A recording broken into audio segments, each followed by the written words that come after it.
has turned from motivation into harm? Okay, so ideally, when we say motivation, maybe because say that motivation actually should be a drive. It's a drive that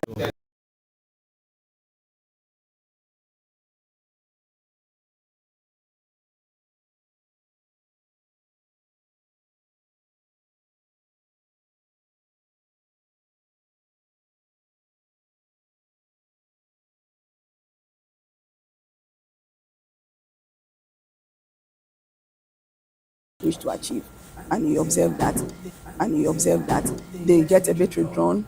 There is fatigue. Sometimes they even complain of headache. Some students even begin to have suicidal ideations, like, if I'm not going home with this particular thing, then yes, we've heard of several campuses where it goes to a point that when even people test you suicide,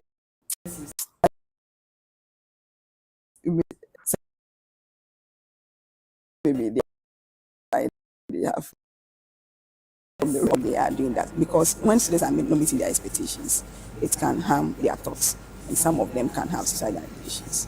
Yeah. Thank you very much. Miss I, Miss Vivian, during your tenure as a vice president, do you at any point become overwhelmed with responsibilities and which eventually made you depressed? Yes, so I'd like to share two of my experiences. In level 200, I was a vice for research in CC. Then I was reading 8 courses for the first semester and 10 courses for second semester. My then president and secretary, they were education students, so they had to go off campus for teaching practice. So I was supposed to combine my academics, combine my role as a vice president as well as their roles as president and secretary. So the burdens were too much. So if I feel I'm overwhelmed, I'll just overlook everything, go to the hall, sleep, and decide not to talk to anyone. Also in level 300, vice president professor, I recall getting to the end of the academic year. I was supposed to prepare for sit-down exams. I was also working on a project for my specialized report in term paper at Cape Coast Metropolitan Hospital. The same person, I was supposed to help in the production of Overhaul magazine. The same person, I'm supposed to coordinate with my executive manager. The workload was overwhelming. So here comes the case that I knew I had to study, but I didn't get time for myself. I had even structured my day in a way that I know that this time I'm supposed to do this time I'm supposed to do that. But to get to the time for me to sit down and write, for me to sit down and learn, I'm already tired. I'm reading, nothing is entering. I'll give an example. I think media quality. Quiz, I didn't get time to study. I had 10 over 20. I knew I was supposed to write exams and pass. But I was failing, but I didn't know what to do. So here comes fear of failing. Here comes, am I really going to fail? Students are complaining that your academics is going down. Lecturers are complaining. I know I'm failing. But the issue is, it's not my fault. I structured myself to them. But I get to sit down, then I'm already tired. So who do I blame? So these experiences I had as the vice president of research university, then FASA which eventually made me depressed. That's true.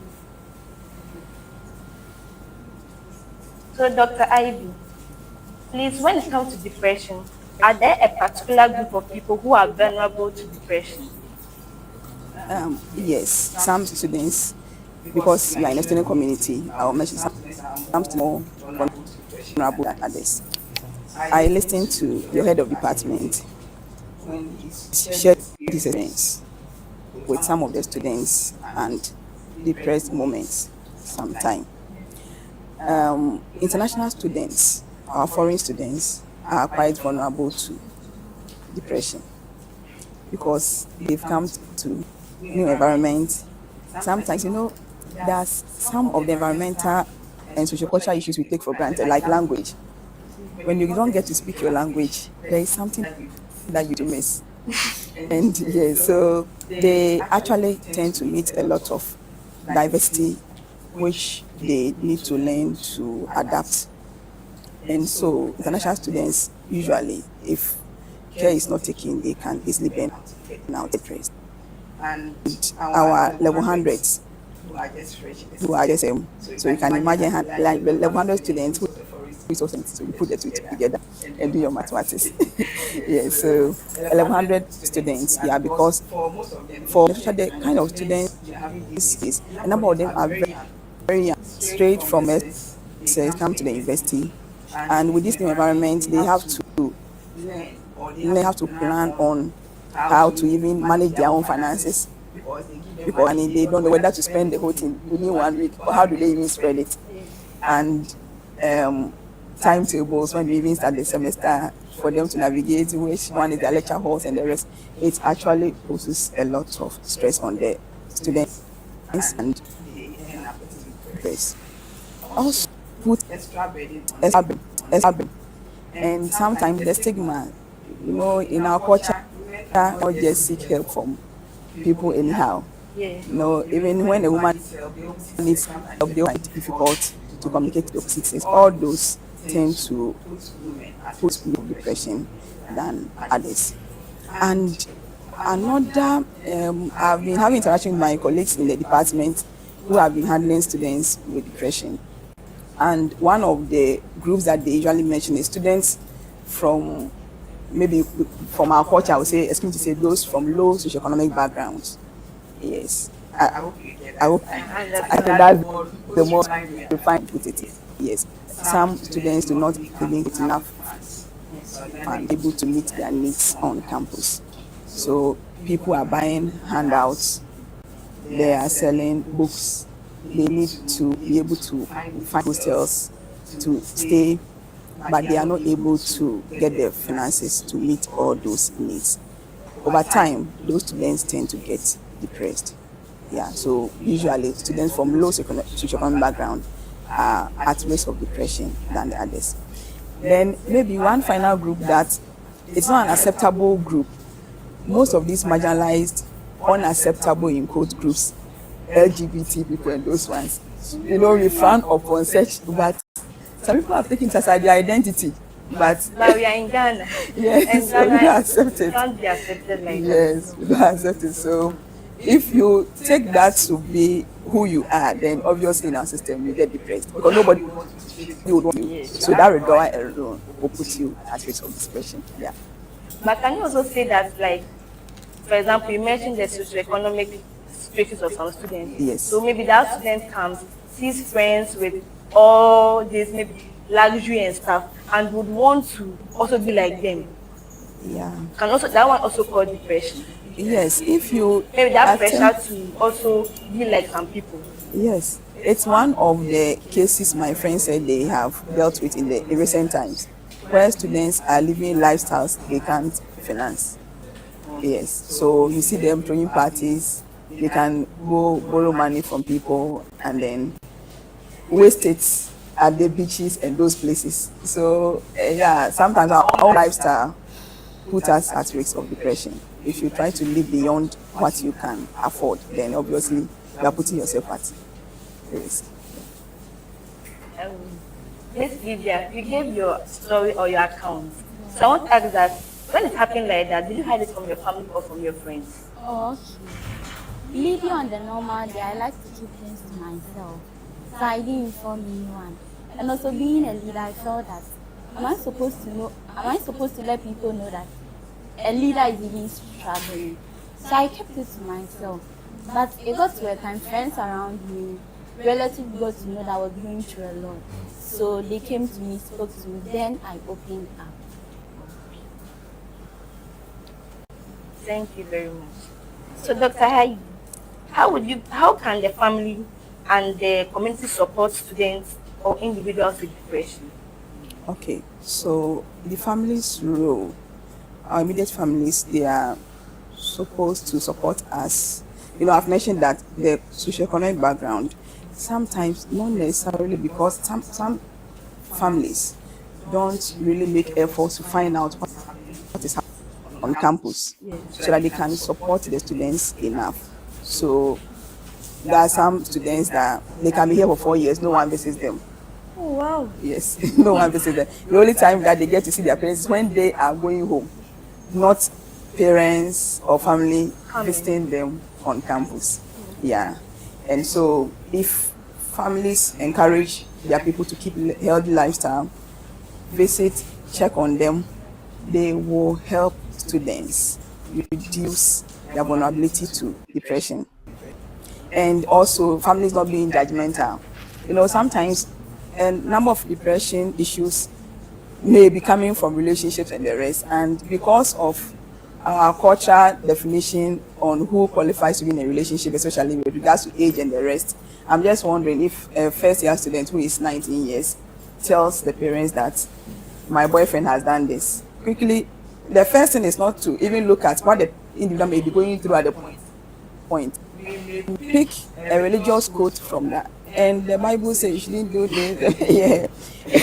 Those are, yes, there are interesting ways of shaping our lives, but then the reality sometimes is that the individual will have to be helped to manage that situation than to be judgmental at that point. So people can feel free to express themselves to families. And regarding maybe the communities that we are in, like the university, for example, there is a lot of support here. Although some students may not even be aware. Yes. Most people don't know, yes. So one, the university has the psychology units. We have a group that handles all these mental health issues. If it is beyond them, they have referral points that they will refer the students to. Then we have a counseling team, a very strong UCC, I must say, has probably has the strongest counseling team. Okay. Very strong counseling center, and the university is investing a lot into the counseling center because of their cross-cutting role they play in the university. Almost students from every unit comes there if they have issues of such nature. Okay. Yes, and even these days I think they even do online counseling. They have diverse services they provide to students. Nice. Yeah. But again, like you have said, maybe the awareness has not gone down. Yeah. These people are not aware. Yes. They even have radio programs every week, and you never can tell when your issue may drop. Oh, yes. So if those ones are there, and now I think the university has actually formalized level advisors, where at every level there's some kind of support coming. So you have level 100, you have a level advisor. If the student has any problem, you can go to level advisor.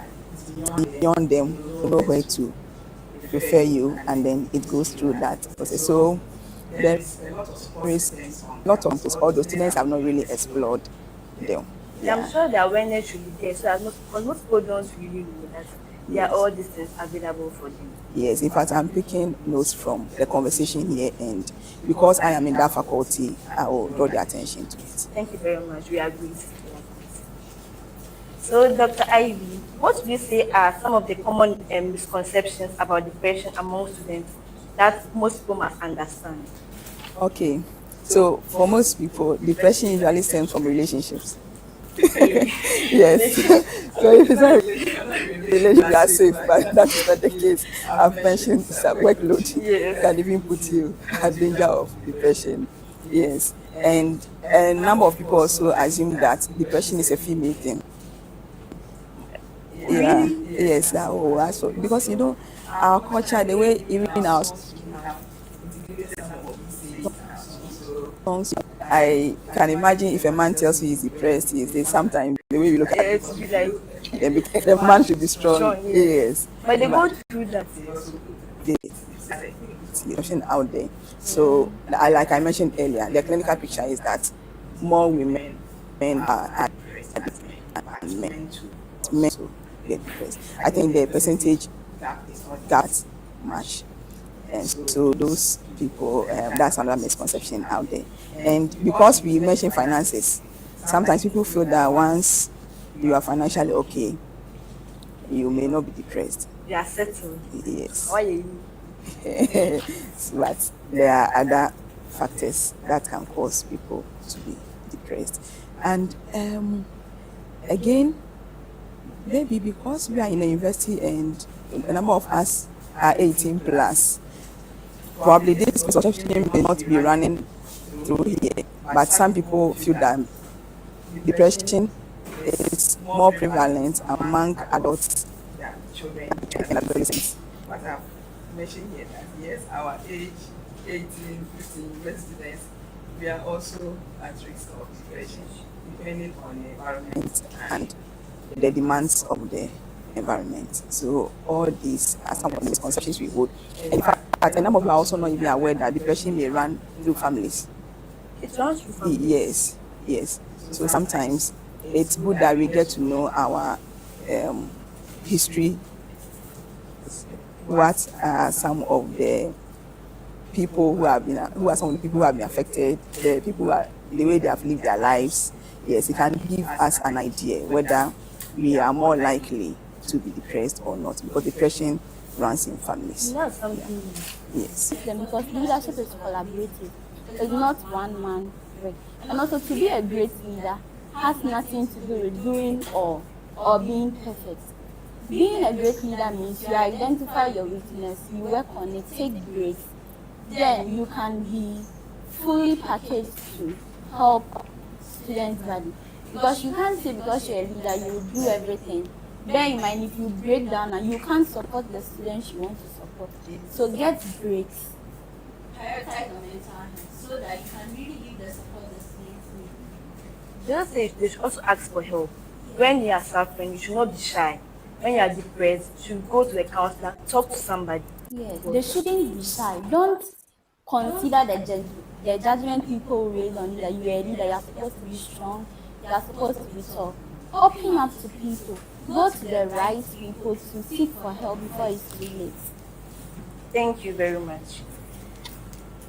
Dr. Ivy, we are so grateful. So would you leave students with a message about managing depression? What would that be? Okay, so as students, first, you should learn how to learn and plan.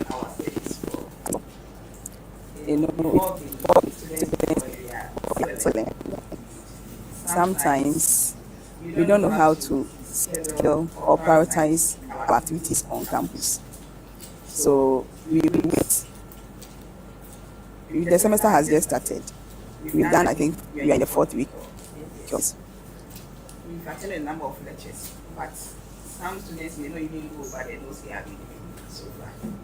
So they'll wait, and the usual comment they will make when it is some our kill everything.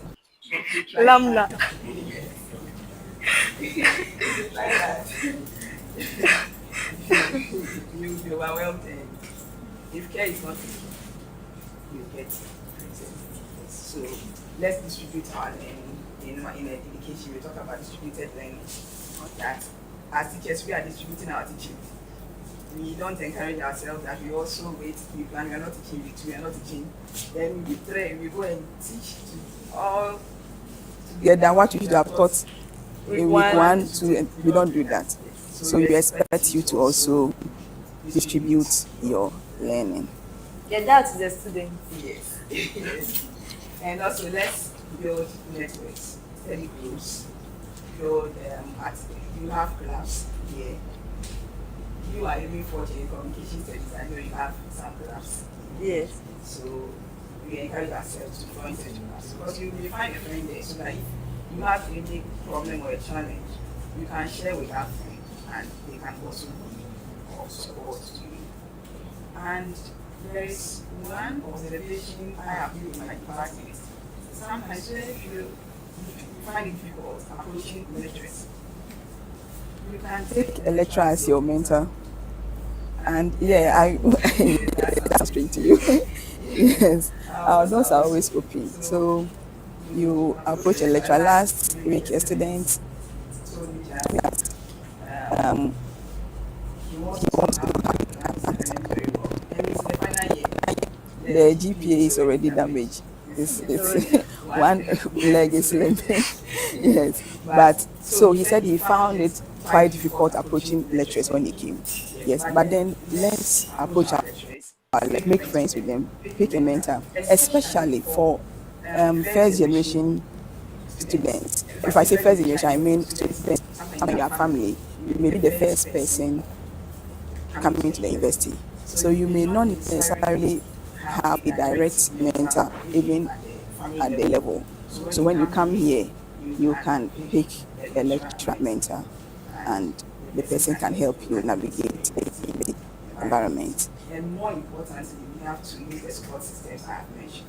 Yes, please. Let's use them because the university is investing a lot into such support systems so that the students can come and will not have problems of depression and other mental health conditions or disorders that we have been hearing in the environment. So I encourage students to do that as well. Thank you very much. Thank you all for tuning live today. This is The Conversation. I am now Amelia Dom and was your host for today's podcast or episode. And we've all heard stories about depression, how people not only in the university but in the SHS too. And we hope that this conversation has brought more light and also brought more help to students who are suffering and do not have the voice to speak. Thank you very much. This is The Conversation. The Conversation, talk that connects, one conversation at a time. Thank you.